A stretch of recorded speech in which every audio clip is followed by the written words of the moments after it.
Students, कैसे हैं आप सभी। Hope you all are good and you know very well this is Kiran Goswami from where and you know this thing very well. I am from Swasthya public school. So बेटा, as we know कि जो हमारा chapter था, chapter name was and is also France revolution, and इसके बारे में हमने काफ़ी कुछ पढ़ लिया था। मैंने आपको कुछ बता चुकी थी, और मे बी आज या फिर कल, मे बी कल हमारा ये चैप्टर फिनिश हो जाएगा। बहुत लेंदी चैप्टर था और काफ़ी टाइम लगा। तो हमारा जो आपका टॉपिक है, लास्ट टाइम मैंने जैसे कि आप सभी को बताया था, क्या था हमारा, did women have a revolution. ये इसके बारे में मैंने आपको ये भी बोला था कि आपको थोड़ा पढ़ना है। तो जिसने पढ़ा है बहुत अच्छी बात है, उसको समझने में कोई भी प्रॉब्लम नहीं होगी आगे। और जिसने नहीं पढ़ा तो प्लीज़ वो थोड़ा ध्यान से इस वीडियो को देख लेना, ठीक है। अभी तक हमने फ्रांस के बारे में बहुत सारी चीज़ें पढ़ी। फ्रांस की कंडीशन क्या थी एंड वहाँ के राजा क्या क्या हुआ। एट द लास्ट वहाँ पे लोकतंत्र हट के राजतंत्र आया, एंड वहाँ पे एक टेरर ईयर आया था, मतलब जो कहते हैं ना, आतंक राज आया था एक बार, ठीक है। इसके बारे में हमने लास्ट क्लास में पढ़ा था। ये सारी चीज़ें आपको याद होंगी, ठीक है। अब जो हमारा टॉपिक है, क्या कहते हैं, जो वहाँ पे वुमेन थी उनमें भी रेवोल्यूशन आया था, उसमें भी क्रांति आई थी, है ना। ये हमारा आज का टॉपिक रहेगा, ठीक है बेटा। तो फिर हम स्टार्ट करते हैं इसके बारे में, ठीक है। हिंदी में इसको हमने बता दिया कि क्या वहाँ पे जो महिलाएं थी उनके लिए भी क्रांति हुई थी, इसका हिंदी मीनिंग है, ठीक है। अब इसके बारे में पढ़ेंगे कि from the very beginning women were the active participation in the event which brought about so many important changes in society. France में जो थी, उसकी स्टार्टिंग में जो फ्रांस जो थी, उसकी जो शुरू में जो थी फ्रांसीसियों का समाज था, उसमें जो एक परिवर्तन जो आया था, जिसमें एक चेंज आया था, वो जो एक्टिविटी थी वहाँ पे, तो क्या उसमें जो वुमेन थी वो भी क्या थी, उसमें शामिल थी। जो भी वहाँ पे चीज़ें हो रही थी, उस चीज़ में जो भी क्रांति वहाँ पे हो रही थी, तो वो जो वुमेन्स थी वो भी उसमें पार्टिसिपेट कर रही थी, एंड वो भी वहाँ पे क्या कहते हैं, उस चीज़ में इन्वॉल्व थी, है ना। वो क्या करती थी, इन्वॉल्व थी, और वो भी क्या कहते हैं, ये क्रांति को चाहती थी, ठीक है। जब वहाँ पे क्रांति हुई तो उसमें क्या है, जो वहाँ की जो सरकार ने उनके जीवन को सुधारने के लिए, मतलब जो लेडीज़ हैं उनकी लाइफ में भी चेंजेस आए, उसके लिए भी उन्होंने क्या कहते हैं, सरकार ने क्या किया, उनके जीवन को सुधारने के लिए भी उनको प्रेरित करा। मतलब जो भी उसमें चेंजेस आए, जो भी उसमें क्रांति हुई या फिर जो भी संविधान बना, तो उसमें भी कुछ जो है, वहाँ की जो लेडीज़ थी उनको भी कुछ राइट दिए गए, है ना। जो इसमें क्या था, जो थर्ड स्टेट की जो लेडीज़ थी, जो कि ज़्यादातर जो महिलाएं थी, वो क्या करती थी, अपना काम करती थी। मीन्स घर चलाने के लिए क्या करती थी, वो घर चलाने के लिए क्या करती थी, देखो लिखा हुआ है ना, most women of the third state had a work for a living. वो क्या करती थी, काम करती थी घर चलाने के लिए। वो करती थी, काम करती थी, जैसे कि होगी सिलाई वगैरह होगी, सिलाई करती थी वहाँ पे जो भी लेडीज़ वगैरह होती थी, है ना। और बहुत सारे मतलब काम करती थी कि आसपास वहाँ पे जाके वहाँ की मतलब काम करने के लिए वहाँ पे वो आसपास जाती थी, है ना। जैसे घरों में खाना पकाना, जैसे मैंने आपको बताया था, पानी लाना, ठीक है। ये सारे क्या करती वहाँ पे जो है, ये सारी चीज़ें वो काम करती थी। ओनली डॉटर ऑफ नोबल, जो वहाँ पे जो नोबल की मीन्स जो वहाँ पे जो थर्ड स्टेट की जो लोग थी, वहाँ पे जो लोग ज़्यादा समृद्ध थे, जो ज़्यादा प्रॉस्पेरस थे थर्ड स्टेट के, वहाँ की वही लड़कियाँ जो है वहाँ पे पढ़ने के लिए मतलब स्कूल जाती थी, ठीक है। After which their family arrange a marriage, और उसके बाद क्या करते थे, उनके जो घर वाले जो है उनकी शादी कर देते थे।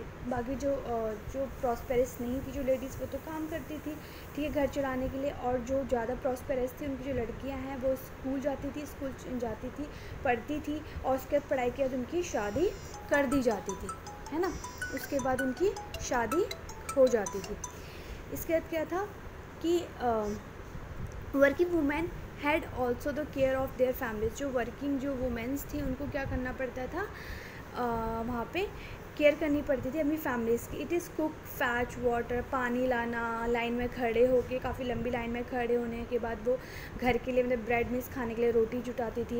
And their wages were lower than those of men, और उनकी जो वेजेस थी वो क्या थी, बहुत ही कम थी। वहाँ की जो वेजेस थी, जो वहाँ की लेडीज़ की जो वेजेस थी वो बहुत ज़्यादा कम थी। In order to discuss and voice their interest women started their own political club and newspapers. मतलब उन्होंने क्या किया, बाद में जो वहाँ की जो लेडीज़ थी उन्होंने इंटरेस्ट आने के लिए उन्होंने क्या किया, अपना एक पॉलिटिकल जो है वहाँ की उन्होंने एक वो बना लिया, पॉलिटिकल उन्होंने ग्रुप बना लिया। जो महिलाएं थी उन्होंने अपने हितों के लिए, मीन्स अपने लाइफ के लिए, जो उनके लिए सही हो उसके लिए उन्होंने क्या किया, उन पर चर्चा करके उनके लिए खुद के राजनीतिक क्लब शुरू कर दिए। उनकी खुद मतलब आपस में बात करी और उनके लिए उन्होंने अपने मतलब खुद के लिए उन्होंने अपने राजनीतिक क्लब क्या है शुरू कर दिए। जो फ्रांस के जो अलग अलग जो नगरों से जो महिलाएं आती थी उनके लगभग कितने थे, मतलब यहाँ पे लिखा है approx 60 women's club came to in different France's society. जो डिफरेंट जो होते थे 60 जो वुमेंस जो क्लब थे वो क्या है वहाँ की फ्रांस सोसाइटी के में क्या कहते हैं वो अस्तित्व में आए, है ना। उसके बाद क्या हुआ, जो सोसाइटी थी वहाँ पे बाद में जो society of revolutionary and Republic women the most famous of them. लेकिन जो सोसाइटी थी रेवोल्यूशनरी एंड रिपब्लिक वुमेन की वो वहाँ की बहुत ज़्यादा फेमस थी। मीन्स सोसाइटी तो उसमें काफ़ी सारी थी, 60 वुमेंस क्लब सोसाइटी थी, है ना। लेकिन उनमें से जो है ये बहुत ज़्यादा फेमस थी, सबसे ज़्यादा ये उसमें फेमस थी। उसके बाद क्या हुआ, उनकी मांग थी, मीन्स जो डिमांड थी वो ये थी कि महिलाओं को पुरुष के जो समान जो है अधिकार प्राप्त होना चाहिए। मीन्स वहाँ पर डिस्क्रिमिनेट होता था, जैसे वोटिंग के लिए भी जो है वहाँ पे काफ़ी ज़्यादा भेदभाव किए जाते थे। सिर्फ वहाँ पे मैन ही जो थे वो वोट दे सकते थे, वुमेंस नहीं दे सकती थी, है ना। तो इस बात के लेकर वो बहुत ज़्यादा मतलब निराश होती थी। जो वहाँ की जो लेडीज़ थी वो काफ़ी निराश होती थी कि जो है कि जो राइट्स हैं वो सिर्फ मैन को ज़्यादा मिले हैं और वुमेन्स को जो है वो कम मिले हैं। लेकिन जो 1791 में जो भी कॉन्स्टिट्यूशन बना था, है ना, उसमें महिलाओं ने क्या मतलब उसमें मताधिकार के लिए जो है उनको ये राइट नहीं मिला था। उनका मानना था कि जो उनको भी ये राइट मिले, है ना। यहाँ पे लिखा है ना कि the demand the right to vote, उनकी डिमांड थी कि वो राइट टू वोट का उन्हें ये मिले, ठीक है। इन द अर्ली ईयर मतलब शुरुआती अगर वर्षों में कहें तो जो क्रांतिकारी सरकार रिवॉल्यूशनरी जो गवर्नमेंट थी वो उन्होंने जो लॉ इंट्रोड्यूस किया था उसमें उन्होंने इम्प्रूव जो मतलब लेडीज़ की जो इम्प्रूव किया था उनकी लाइफ्स को। उन्होंने उसमें क्या किया था, मतलब जैसे कि हो गया कुछ कानून लागू किए जो कि मतलब लेडीज़ की मतलब वहाँ की जो वुमेन के उनके हितों में थे। जैसे कि सरकार उन्होंने गवर्नमेंट स्कूल बनाए, है ना, कि सभी लड़कियां मतलब जैसे पहले जो थी जो रिच फैमिलीज से थी वही लड़कियां स्कूल जाती थी, लेकिन बाद में क्या सभी लड़कियां स्कूल जाना उनके लिए अनिवार्य कर दिया था, है ना। उनकी पिता जो है उनकी जो शादी जो है उनकी मर्ज़ी के ख़िलाफ़ नहीं कर सकते थे, है ना। Schooling was made compulsory for all girls, सबके लिए कर दी थी। एंड देयर फादर, उनके जो फादर थे वो क्या करते थे, could not know longer force them into marriage. वो उनकी जो फादर हैं उनको मैरिज के लिए फोर्स नहीं कर सकते थे, वो उन पर डिपेंड करता था कि वो जब शादी करना चाहे, इसमें उनका कोई भी इन्वॉल्व नहीं होता था, उनकी डिपेंड करता था। जैसे पहले होता था कि लड़की की शादी कर दी जाती थी या फिर जो लड़कियां पढ़ती भी थी जो रिच फैमिलीज़ की आती थी उनके बाद उनकी शादी कर दी, लेकिन बाद में जो था ऐसा नहीं हुआ था। वो फ्री थी कि अपना डिसीज़न खुद ले सके, उनके फादर उन पर ज़बरदस्ती अपना डिसीज़न मतलब एक तरीके से थोप नहीं सकते थे, राइट। उसके बाद के जो डाइवर्स होते थे वहाँ पे उसमें भी जो है दोनों पक्षों को मीन्स चाहे हस्बैंड वाइफ दोनों की उसमें एक मतलब एग्री शामिल थी। अगर वो दोनों एग्री हैं तभी वो वहाँ पे ऐसा किया जाता था, है ना। उसके बाद क्या, women could not train for job, could become artist और रन स्मॉल। उसके बाद क्या कहते थे, बाद में जो लेडीज़ जो है जॉब भी करने लग गई थी मतलब बाद में, और वो क्या करती थी, क्या कहते हैं छोटे मोटे बिज़नेस भी वो क्या करती थी, चला लेती, छोटे मोटे जैसे काम वगैरह वो कर लेते, अपना बिज़नेस वो खुद करने लग गई। फिर क्या हुआ, जो राजनीतिक अधिकार के लिए जो महिलाओं ने संघर्ष जारी रहा, लेकिन अपने राजनीतिक स्ट्रगल मतलब जो स्ट्रगल जो उन्हें करना था कि उन्हें भी इक्वली माना जाना चाहिए, उसके लिए जो उनका स्ट्रगल था वो क्या है बहुत ही कंटिन्यू रहा।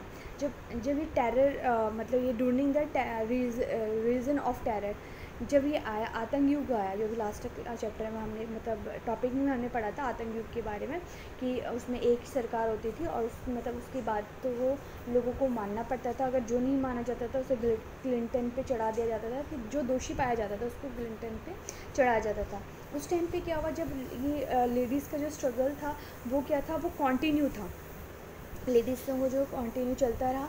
उसके बाद उन्होंने क्या किया, जो मतलब उस जो आतंक राज जब जिस टाइम पे आया था उस टाइम पे भी क्या जो वुमेन्स जो थी वो काफ़ी ज़्यादा मतलब कंटिन्यू था जब उनका आंदोलन। तो उन्होंने क्या किया कि राजनीतिक जो गतिविधियाँ थी, है ना, गतिविधियों में उन्होंने मतलब अपना वो मतलब योगदान दिया। और बाद में जो काफ़ी जानी मानी जो महिलाएं थी, मतलब जो इसमें काफ़ी ज़्यादा सक्रिय थी इस रिवॉल्यूशन में, उनको गिरफ़्तार कर लिया गया और उन्हें कुछ को तो फांसी पे भी मतलब क्लिंटन पे भी चढ़ा दिया जाता था। मीन जो दोषी पाई जाती थी तो उन्हें क्लिंटन पे चढ़ा दिया जाता था, है ना। इसमें लिखा हुआ है कि many prominent women were arrested had and a number of them executed. उनको फिर मतलब फांसी पे चढ़ा दिया जाता था। जैसे कि women's movement of the voting right and equal wages continue through the next 200 year in many countries of the world. Means लगभग अगर बात करें तो ये आंदोलन मतलब अगली सदी में भी अनेक देशों में चलता रहा। इसमें क्या है, मताधिकार का जो मतलब अगर बात करें तो इसमें जो उनका संघर्ष जो है 19वीं सदी के अंत मतलब लास्ट तक और जो 20वीं सदी के शुरू तक जो है अंतर्राष्ट्रीय मतलब इंटरनेशनली जो मताधिकार आंदोलन के मतलब चलता रहा। फिर इसका क्या हुआ, the explain of the political activity of France women during the revolutionary year was kept alive as an inspiration memory. It was finally in 1946 the women in France women the right to vote. इतना सारा struggle करने के बाद last में क्या हुआ कि जो फ्रांसीसी महिलाएं थी उन्हें मतलब राजनीति के लिए ही उनको क्या किया गया मतलब रूप से उनको जो जैसे उनकी जो मांग थी उसको पूरा कर दिया गया। और ये कब हुआ, 1946 में जो फ्रांस था, फ्रांस में उसमें क्या महिलाओं को ये मताधिकार हासिल कर दिया गया। ये था हमारा जो वुमेन का स्ट्रगल था इन सब चीज़ों में, है ना। क्या था, डिड वुमेन हैव रेवोल्यूशनरी, क्या उसमें भी क्या कहते हैं ये सारी चीज़ें आई, क्या कहते हैं मतलब क्रांति आए महिलाओं के लिए भी। तो उन्होंने इतना सारा स्ट्रगल किया था वुमेन जो थी वहाँ पे फ्रांस में। एट द लास्ट उन्होंने मतलब उसमें उन्हें जीत हासिल हो गई और उनको मैन के बराबर ही इक्वली दर्जा दिया गया। होप आप सभी को ये समझ में आ गया होगा, ठीक है बेटा। तो नेक्स्ट जो टॉपिक है हम इसको नेक्स्ट क्लास में करेंगे, हमारा नेक्स्ट टॉपिक, और शायद मे भी नेक्स्ट क्लास में हम ये चैप्टर भी अपना कंप्लीट कर लेंगे, ठीक है। और जो क्वेश्चन आपका होमवर्क जैसे कि मैं आप सभी को बताती हूँ कि आपको कोई भी 5 क्वेश्चंस इसमें से बनाना, मीन्स 10 भी बन जाएंगे, ठीक है बेटा। तो फिर मिलते हैं नेक्स्ट वीडियो में नेक्स्ट क्लास में, तब तक के लिए bye, take care, see you.